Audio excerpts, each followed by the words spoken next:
What's going on, YouTubers, gamers and fellow hobbyists? Welcome to this week's episode of P&Q, the 200th edition, or the 200th episode. 200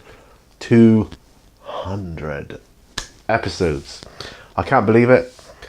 Not as busy as I'd have hoped, question-wise, but I've still got quite a few good questions. I was hoping for a few more, but that's okay. That's okay. We'll work with what we've got here. I do have 2 emails this week. Anyway, before I go any further, if you're new to the series, this is the question and answer show where you get to ask me questions or put comments to me and then I respond to you the following week. I record them hopefully usually on a Friday. They go up on Monday. And here you are.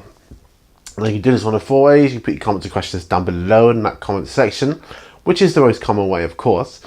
Or if you want an anonymous response, you can email me directly at miniwarzone@gmail.com. There will be a link in the video description below, so please check that out. If you make a video yourself and ask a question on there, and I pick it up and I wish to address it or answer it, then I will do so here. Or if we meet in person, which has been known to happen, and sometimes people I meet anyway, with nothing to do with the hobby, they just ask an interesting question or raise an interesting topic, so I can use that on here. Also, like I say, I got 2 emails, quite the rarity these days, and then the rest are all comments from last week's show. And yeah, I'm doing it in a slightly different location, moved around because I've got one of my gaming tables set up in front of me. Not much on it yet. That will happen, but essentially I wanted the window behind me but not to have the kind of glaring aspect too much of it, so I'll kind of have a curtain behind me, or at least half of a curtain. Actually, if I pull that across a bit more, it's a bit better. I just want the lighting, but I also don't want it to interfere. Sometimes it can interfere with the camera's autofocus if you got the light coming in. I don't know, it confuses the sensors, all that sort of stuff. Rambling already, and I haven't even started yet. Anyway, as I've only got 2 emails, I'm going to start with them. Got my willow bark tea. Got tendonitis, so that's good in my knee. It's not good actually. It's a real pain in the knee. Anyway, first email says, "Oh, go on then. I've a question as it's for 200. Woo! What an amazing milestone, and well done for keeping this series alive for so long. Hey, it's been my absolute pleasure. My question is probably asked before, and is, how did you get started in the hobby? Oh, wow. Sorry if this is a repeat, but I'm genuinely interested. Many thanks and keep up the great work." Wow. Yes, I have answered that before, but you know, it's good to answer these things again. You know, it's good to have repeat questions, I think, because you get new viewers, and you know, they're obviously not going to look back over every single episode I've done. Well, you may get the odd one or two. So how did I get started in the hobby? Well, I of course had an interest when I was at school. Actually, Warhammer, as you know it, the tabletop game, wasn't out then. That's how old I am.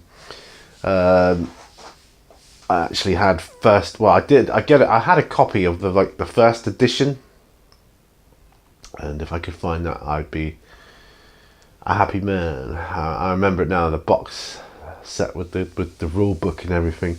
It was kind of a cross between role playing and, you know, the tabletop game we know and love today. But that isn't how I started. No, I was more interested in D&D back in those days, but I was kind of aware of it, and I did have it. I kind of swapped it with a friend of mine for something. I can't remember what, but anyway, neither here nor there. Basically loved all things like fantasy-esque, and you know, elves and dwarves and wizards and all that. And Warhammer First Edition kind of catered for that. So that's how I got my interest peaked there. But like I say, I was into role-playing games, like the group of us with the nerd squad. But obviously I lost interest in all that when I left school. Well, shortly after leaving school, you know, got a job, girlfriend, all that kind of stuff, and you just lose track of it, don't you? You know, all that goes put behind you, and you get on with your life in whatever direction it's going to take you. And mine, it took me the way it did. Many years later, excuse me, several years ago, 4 or 5 years ago now, I think it must be more than that even. I got diagnosed with having MS. Basically, I was having problems. I was losing my balance, finding it difficult to think, all sorts of things. And I had this numbness in my leg which just would not go away. So I went to the doctor.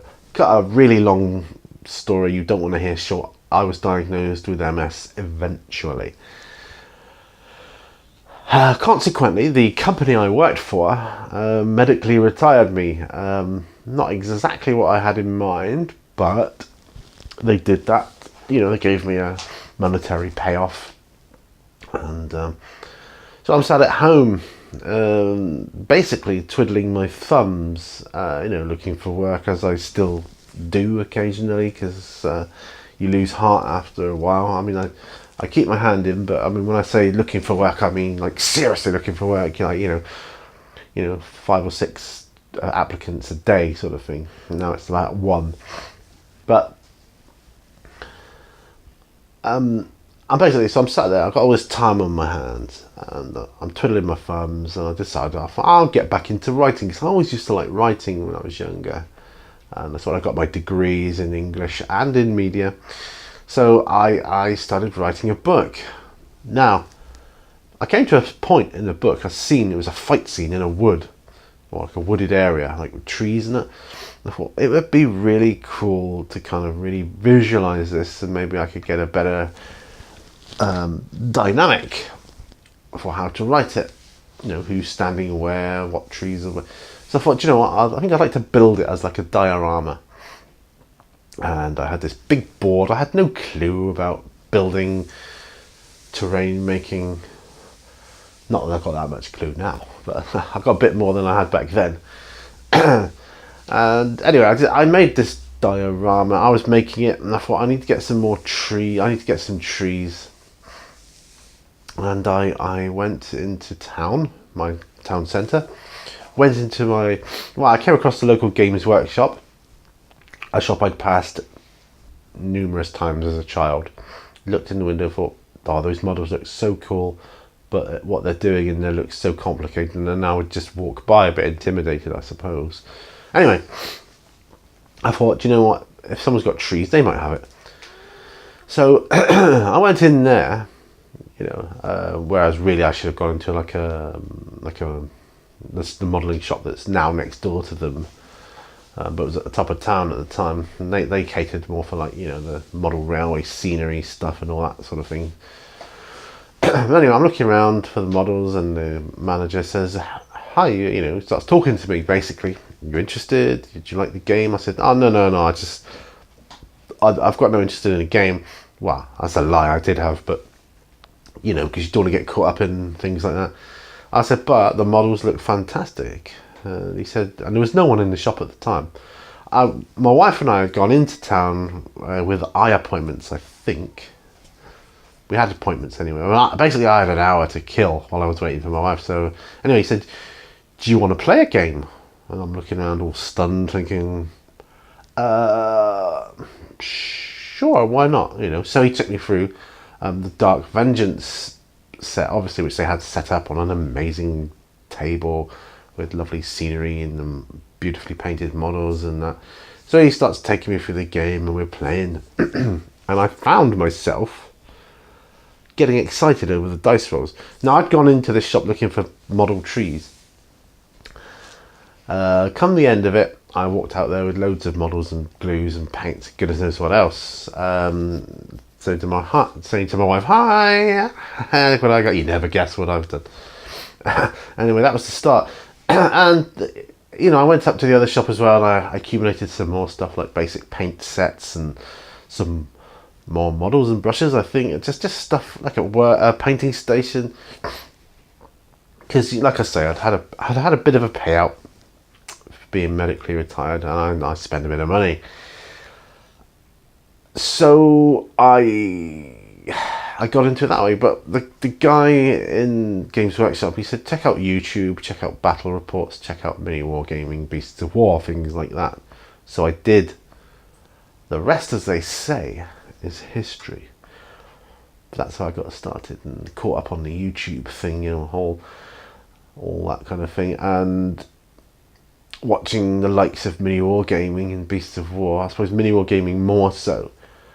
I looked at those guys and thought, do you know what? I want to be like them. I know I'm not, but that's who I aspired to be like. I want to be like these guys. I want to be playing games and filming it and blah blah blah. That kind of thing back in the early days. So that's how I got started in. Really, although it was a bit of a long ramble, that's really the shortest answer I can give to that. But thank you for your question. Hope that answers it. And yeah, there you go. Right, my second email then says, when you said about region free, I think you meant to put DVDs, but you put region free dads. I think you mean DVDs. Recording Cobra Kai, yes. Did you mean region free, as in, free of charge, or region free, the number 3? I mean region 0, which is region free. Well, that's a story, isn't it? Because I was talking about, region 2 is the region I'm in, actually, for DVDs in the UK. So obviously I meant region 3 as in like FREE. That's what I said. So apologies for any confusion on that. But Cobra Kai, this is the Cobra Kai episode, 200 Cobra Kai episode. I've got my Cobra Kai t-shirt on. Dun dun dun. So I'm going to jump right into the next question, or the next comment, because it's by Super Wargamer and it's relating to Cobra Kai. It says, use VPN, man, easy. Now, let me explain. I was a bit frustrated at not being able to watch Cobra Kai, and I was basically asking if anybody knew how I could watch, this. Don't mind paying for it, as I've said multiple times. But the big revelation for this week is, Moi has actually seen the whole of season 1. Oh yeah, baby. Oh yeah. I've seen all 10 episodes. I've got them, and I've got, I've recorded them to DVD as well, so that I can watch them in my DVD player. I can watch them on my laptop. It's just super cool. I've got them basically. They are now mine. I own them. But of course, when they come out on like an official DVD, I will of course be purchasing them, and any other merchandise I can probably get my hands on, because I just love it. I have to say, wow, what a cracking series that was. Absolutely brilliant. Loved every second of it. So cool, so brilliant. I just love it. Yes, I binge watched it. We all did, the whole family, and I shall binge watch it over and over and over again. Now I've got it. Looking forward to season 2 when it comes out. So, oh yeah. Yes, that was good. So, Cobra Kai never dies. Old Average Brit Gaming is next. Sorry, there's a bit of a ramble there, wasn't it? That's a big section of the video there. But Old Average Brit Gaming is next. Says, GW can't bring all the Primarchs back. Many are dead long before the 41st millennium time frame the game is set in. Only those that are missing in action can be realistically returned. Be crazy to bring Sanguinius back, for example. Bloodsport, love it. Well, I kind of disagree with that, because of course they can do anything. They can bring back stuff. I mean, they brought out Betrayal at Calf, which is not set in the 41st millennium. Excuse me. So I disagree. They can, of course they can, and it would make absolute perfect business sense for them to do so. Although I suspect it would probably be in the form of maybe limited editions or something like that to, bump the prices up even more craziness. People having to get even more mortgages out to get their beloved Primarchs, even if they are dead story-wise. used to say you can't have the model and play games set in the past. You can, can't you? You've got all the different marks of armor, and like I say, you've got Horus Heresy models out there from GW. So yeah, I don't see why they couldn't. I really don't. Sanguinius would be awesome. He'd be quite a good one to convert, actually, make a conversion of, but you need a fairly big model to start with on that one. But I think he would make a great model. I'm sure there are some ingenious people out there that have done that anyway. Bloodsport, love it. Yes, Bloodsport, a cracking movie from the 80s. Very, very cheesy. Very classic, and a classic Van Damme movie. For me, probably it's the quintessential Van Damme movie from the 80s. That's the movie I think of when I think of Van Damme. But yeah, so thank you for your comment. Right, Battles in a Blue Shed is next. How's it going, buddy? So it's great, thank you. As you mentioned, the Horus Heresy books. Which one is your favourite? Mine is Flight of the Eisenstein. It's one of my favourites too, actually. It's one of the early ones as well, isn't it? That? Yeah, it's a cracking book. I enjoyed... There's a couple of Dark Angels ones. Forgive me, I can't remember the name of them. Was it The Fall of Angels was the first one? I don't know. There were two. There was one about the Dark Angels, about the world before it became like, Caliban, and then there was another one set a bit after. But I loved those. The one I'm reading now, I can't remember what it's called for the life of me. It's pretty good. The Something Dead it's called. It's about astropaths anyway, or one in particular, but yeah, he had augmetic eyes put in because they blind them, don't they, and sew the eyes up and stuff. But he had eyes put back in because he didn't want to be blind. But and he's having to relearn all his psychic stuff at the temples and that where they are. It's pretty cool. I like that one. But Flight of the Eisenstein was great and an absolutely cracking book. I love some of the older early characters in it. Some great ones in there. Question, sticking with the Horus Heresy, which is your favourite Legion and Primarch? Easy. Dark Angels and Lionel Johnson. He is my favourite Primarch, and they are my... They're saying that the Primarch shares the same spot with, what's he called? Magnus, because I think he was dealt a rough deal. And he was put on trial and everything else. I mean, I know he shouldn't really have been that interested in the warp and the kind of whole magic thing, but the sorcery stuff. But I do feel sorry for him. I think he was treated poorly. So I'd say Magnus and Lionel Johnson for the #1 Primarch spot, but Dark Angels are definitely my favourite Legion. First Legion, yeah. So thank you for your question. Battles in a Blue Shed. So William Kuby, I always say William Kirby. I sometimes read a word and I get it mixed up, but so it's William Kuby. Says, neat stuff. We'll see more old TV shows like I think tried all the ones and just do good. A lot they do films with. Oh, and a lot of the TV shows they do films with. Yeah. Well, we'll see as post them. PS. Okay, a 200th episode one. Will show us your biggest army for the 200th show. No, I'm not going to get it out because it take me too long to set it up. And but I mean, I've done it before and fairly recently. It's my Tyranid army, and if I remember, I'll try put the link up there.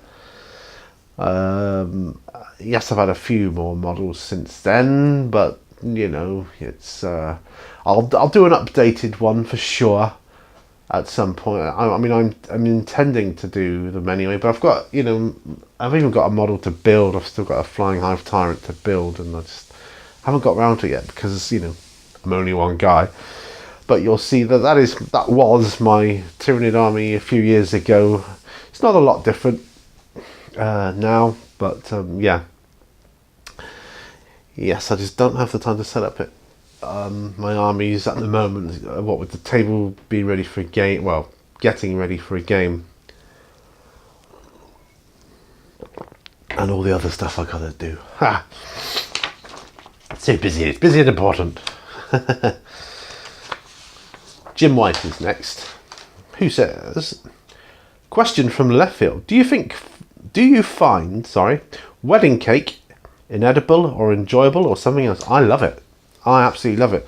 Hated it as a kid, but I love it now. I think it's great. In fact, well, I say I hated it as a kid. When I say I hated it as a kid, I mean a small kid, like 4 or 5 years old. But a few years after that, like you're talking 8, 9 kind of age, I loved it. I don't know, my taste buds just changed, maybe overnight, I don't know, but it seems like it. And I loved it so much, I requested my mum make these fruitcake with marzipan and icing if she could do that for my birthday, and she did one birthday. She made me like a wedding, it was like a wedding cake, but it was for a birthday with all the icing on that. Oh, it was beautiful. Love it. All the fruit and and to this day I love wedding cake. It's the same as Christmas cake, isn't it? I just love it. Absolutely love it. So gets a big thumbs up from me.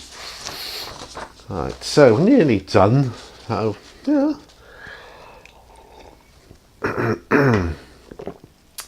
Idic Beer 40k says, great episode, Pete. 200, oh, must be a good question. I suppose this must mean I've asked about 200 questions to you too. Lol. Do you ever think about or have aspirations of getting a YouTube silver button? P.S. I can't bring myself to watch any film with Steven Seagal in for some reason. Not sure why, but I just can't. Lol.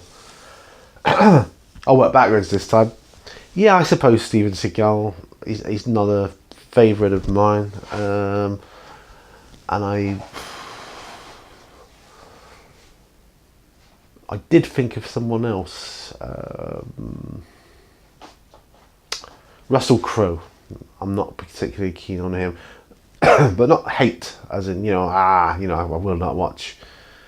Because I like the film Gladiator, I just don't like him as an actor. Steven Seagal, I think he's a bit up himself, but yeah, I don't suppose he would care much for me either, come to that. But that's the way his persona comes across on interviews I've seen him in. So yeah, I can understand why you don't like him.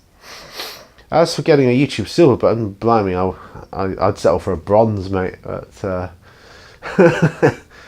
no, I don't think about it.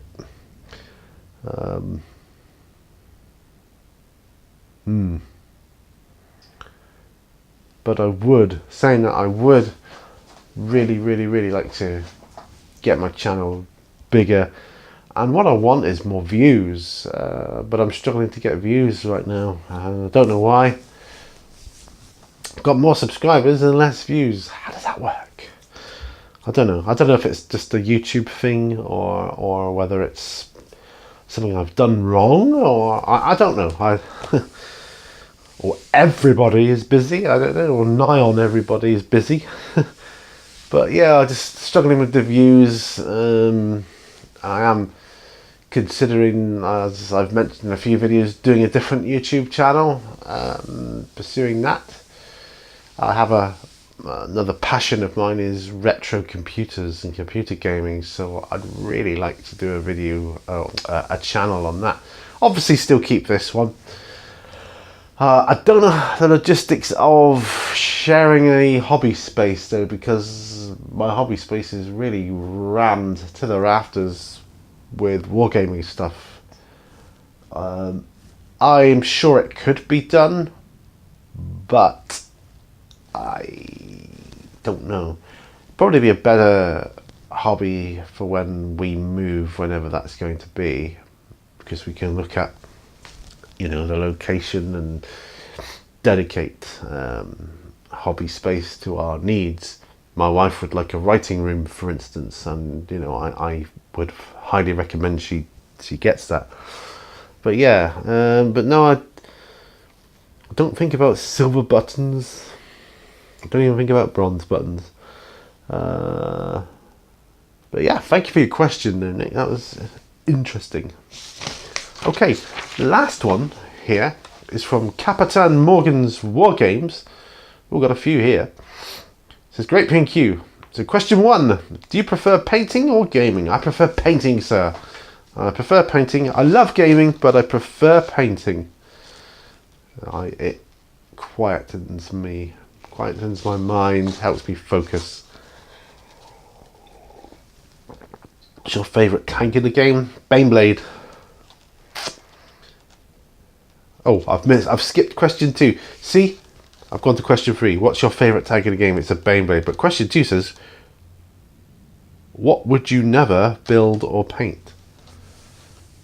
Don't think there's anything really. A life-size model of a real Titan. How's that? Yeah, but my favourite tank in the game is a Baneblade.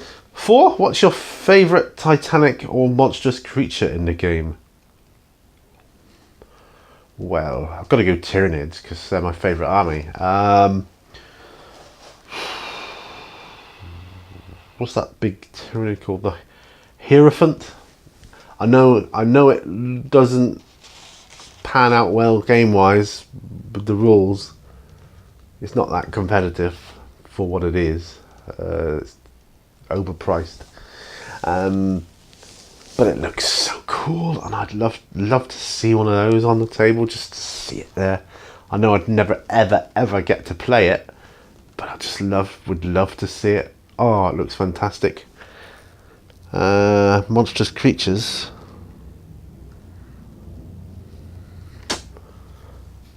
I like the Toxic Cream, but again, it's pants in play.